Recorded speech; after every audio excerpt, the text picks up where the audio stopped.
Meillä on 3 eri tapaa SaaS-palvelun määrittämiseen. Ensimmäinen on se tuotantomalli, eli lähtökohtaisesti palveluntarjoaja vastaa siitä, että palvelu toimii niin kuin on sovittu ja asiakas pääsee palveluun out of the box.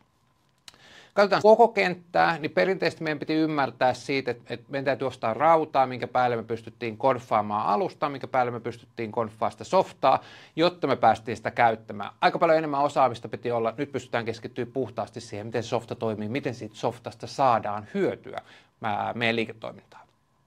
Toinen tapa määritellä on se liiketoimintamalli, eli lähtökohtaisesti ostetaan pääsyoikeus palveluun, useimmiten se näkyy meille ehkä käyttäjämääränä, tiettynä pakettina, missä on tietyt ominaisuudet, mitkä me saadaan käyttöön.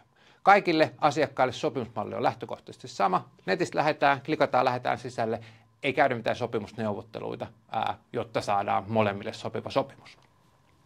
Katsotaan taas koko kenttää. Vasemmalla on omistusmalli, eli investoidaan siihen, että voidaan omistaa asioita. Keskellä tilauspohjainen malli, eli ostetaan pääsyoikeuspalveluun, maksetaan siitä pääsyoikeudesta palveluun ja oikealla, mihin ollaan ehkä menossa, niin maksetaan vasta, kun saadaan tuloksia, eli kun käytetään tai jopa kun saadaan vasta tuloksia aikaiseksi sillä softalla. Kolmas tapa määritellä SaaS-palvelun se maksumalli, eli lähtökohtaisesti meillä on luottokortti sisäisiä palvelussa, mistä velotetaan useimmiten kuukausittain sen mukaan, mitä sopimuksessa on määritelty. Otetaan vielä summattuna yhteen. 1.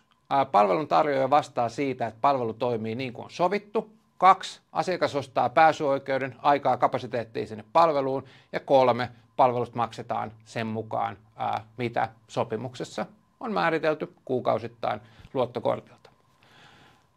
Jos resonoi, kommentoi alle. Kiva, että olet linjoilla. Nähdään seuraavassa videossa. Moi!